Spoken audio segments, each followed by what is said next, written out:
being trapped on a flooded jungle road while thousands of mosquitoes, maybe millions, I don't know, attack, and then seeing a motorcycle coming through the rain. What happened after our vehicle got stuck in the middle of a flooded jungle road still blesses me today. This little girl and her father showed us something we'll carry forever. There comes a time when you know you could actually die. Some would argue prayer has to be communicated in a certain way. I would propose that it doesn't. Simply a cry into the dusk of the evening is enough. Or the thoughts in our heads are all that are needed for a higher power to respond physically and in an undeniably way. There they were, sent to save us. Our title? Nearly Eaten Alive, Flying Piranha. Welcome to Dream Builders Diaries, building dreams one story at a time, and I'm Jeannie Kraft. And here at Dream Builders Diaries, we dive deep into the personal stories of entrepreneurs and artists, innovators, and everyday visionaries just like you. We believe that every dream starts with a story worth telling, and by sharing these stories, we aim to empower you to create your own dream and the story behind it. But before we get started, grab a paper and a pencil if you don't already have one. Inspiration, ideas, and dreams come and go very quickly. Jot yours down. Don't let yours get away. The story starts with a flooded road and biting mosquitoes, but it's really about the people we could have taken for granted. The rain just wouldn't stop. Every minute we stayed stuck, the water rose higher, and the mosquitoes got worse. One man refused to let us leave us stranded. What started as a mosquito-filled nightmare in a flooded jungle turned into a lesson about kindness we'll never forget. Our only way out was a man and his daughter. On that lonely road, about an hour and a half before dark, a handsome young father and his joyful daughter riding on a motorcycle in all that tropical rain. Their helmets were newer with hardly a scratch, his black and shiny and hers pink with sparkles, shining in the rain. The motorcycle must have seen many, many miles riding on those dirt roads of the island. I am sure it was well worn, but it was humming along perfectly. His calm spirit and knowledge saved our lives. Her joy will be a way to make life beautiful. Beautiful moments to remember and be grateful for, well, forever. Oh, but I'm getting way ahead of myself. Our day of travel began about 3:30 a.m. Nothing noteworthy until my husband cut his right index finger with his razor as he packed it. Plenty of blood as it soaked up first a paper towel and then a couple of Band-Aids. That wouldn't be the only blood that was lost that day. Still, we were out the door a couple of minutes early, if not right on time. Prayers of gratitude as we held each other's hands tightly and offered up a prayer as we always do before we travel anywhere. We rode through the darkest time of the night, just before dawn, and the driver dropped us at the door of the airport. We went inside to check our bags for our international flights. Security was a breeze. We were through in less than 10 minutes. Then came one of my husband's favorite times. Early coffee, fresh orange juice, and some type of pastry. Our uneventful flights allowed us to rest. We let our pilots know what a great job they had done every time we exited an aircraft. Houston gave us over an hour, so we grabbed a real bite to eat and we boarded for our adventure. Little did we know. Again, we were rewarded with an uneventful flight, but looking back now, possibly that was to prepare us for what was to come. The airports in foreign countries can seem like a concert of fusion and noise and chaos and paperwork. Being on your toes with your immigration and customs forms fully filled out really helps. Once through customs, we had to find our last gate of the day.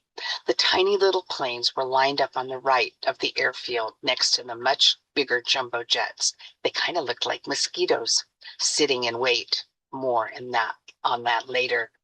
As we waited for our early afternoon prop plane to fly us to the island, we got something cool to drink. The flight was really exciting, and all 20 of us were grateful for and happy for our last landing, since it was just a little rainy still. Sleeping for us for the fourth time that day. Prayers pay off. Soon the real adventure would begin. Harvesting our luggage was easier than ever. Looking over the 20 or so bags made it easy to spot ours. And as I gathered our 4 bags, my husband went to find a golf cart to rent in the drizzle. This mode of transportation is typical, fun, and exciting and would carry us to our island resort, our rest stop for the next 5 nights. Just as we finished the paperwork, I noticed that the drizzle had turned into a drenching rain. As our bags were loaded into the back of the golf cart, I dug deep into my carry-on for my purple raincoat. And with it, my umbrella fell out. It would turn out to be a very smart move. Um, how was I to know that my umbrella would become a prop for a tiny little dancer? Anyway, the skies let loose as we headed on our way of our over 3 hour long journey. A pit stop for gas, and it suddenly felt like the Amazing Race, just us against the setting sun in our golf cart slash boat. Our chariot sloshed through the paved roads with the rainwaters running down the middle of the road like a river until there was no longer any pavement. We had just driven off our soggy little map, and we bounced along the unpaved road, ping-ponging between the puddles. The puddles were getting larger and larger until they finally covered most of the road for increasingly longer stretches. We stopped to ask a gentleman how much further. Another 30 minutes, maybe. I'm pretty sure that is when my prayers started in earnest. We drove along, wiping the water from our faces and from my husband's glasses for about 20 minutes. I pulled my raincoat tightly around my wrists and my face. The rain seemed relentless. Could it really rain any harder? Yes, it was raining in torrents. And that is when we saw it. The road disappeared underwater. There was a lake in front of us. Thinking we had to get across, as it felt like the sun had just gotten a jump on us by now, my husband drove in as close to the side of the road as he could. The engine sputtered, went a little further, and stopped completely. We looked at each other. I'm sure the look of panic and fear was all over my face, mixed with the rain that was washing me anew every few seconds. We both knew that to stay there, we could die. Did I mention the mosquitoes? The flying people eaters? They swarmed in like a dark blanket, smothering, hot, stinging, biting like flying piranha, attacking our faces, our hands, our necks, our ankles, and any pin-sized piece of skin they could find, biting through my pants and the compression socks I wear for travel, biting everywhere, except for where my raincoat was. I tightened the wrist straps with Velcro. Who knew? My husband jumped into the knee-deep water, and the muddy gush jumped up onto the floorboard. He said we had to get the luggage off the back and that I would have to help push once we were unloaded. He grabbed the first suitcase and carried it over the muddy waters to the edge of the lake. That was about 50 feet, and I ensured that my phone was in a dry place, deep in my raincoat pocket. As my husband returned, I went to retrieve the second suitcase. We heard a sound. The vengeance of the mosquitoes did not dim the sound of a motorcycle that must have been following us. They couldn't have been more than 8 minutes behind us, and the dad and the daughter hopped off immediately, removing their helmets. They both ran to the golf cart, though the water was waist high on the little girl. The man grabbed the last remaining bags off our cart, and as my husband began to explain, he knew. The man knew instantly what needed to be done. Through the biting black hordes, the man worked to get the cart started. I watched his skillful hands as he worked with the wires and the wet spark plug. There seemed to be no mosquitoes biting him. His calm voice gave me a normalized sense that I was in the presence of an angel. Then there was a second miracle. The little girl, about 7, 8 or so, ran to bring me my umbrella. I hadn't realized I had dropped it. As she did, she sang a song and danced in the rain.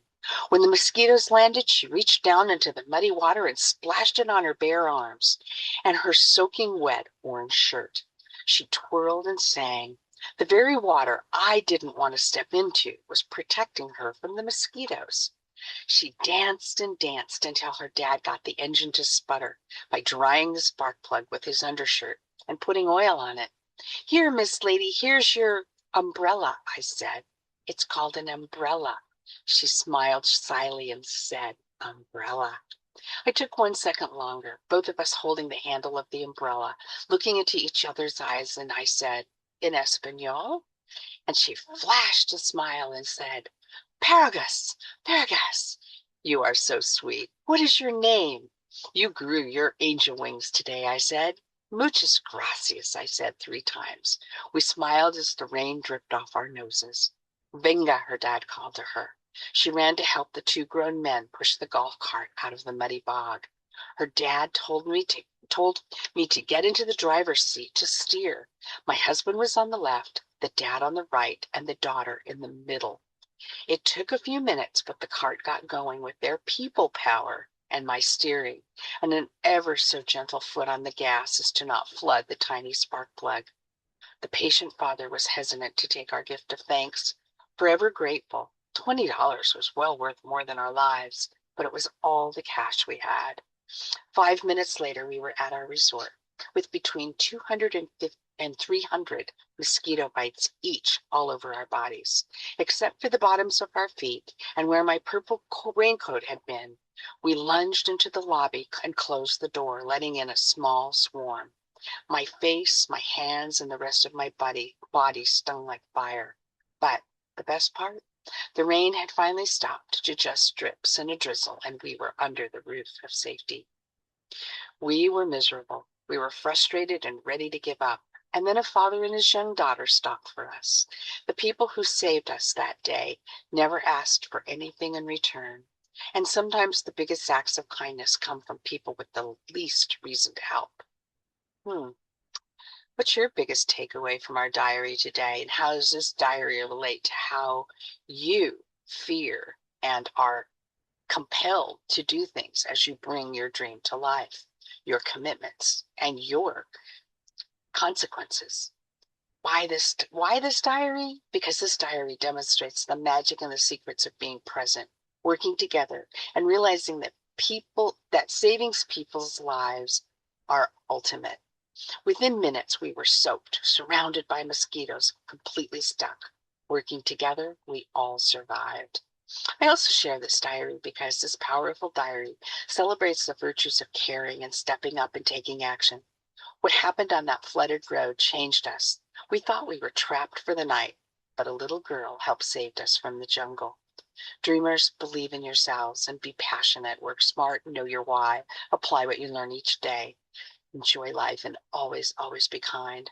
I'm going to leave you with a quotation. Our children are our living messengers to a future we will never see. That was said by United States Representative Elijah Cummings. I'll read it again. Our children are our living messengers to a future we will never see. Thank you to the dad and your delightful dancing daughter. We are forever grateful to have met you in that rainy jungle on that evening. Special thanks to those of you who listen to Dream Builders Diaries regularly. I am grateful to you. The honor to spend time with you is all mine. Check out the other diaries in the Fears, Commitments, and Challenges playlist. If you don't have it yet, get your 90 Dream Builders Diary by Jeannie Craft on Amazon. The link is going to be in the description.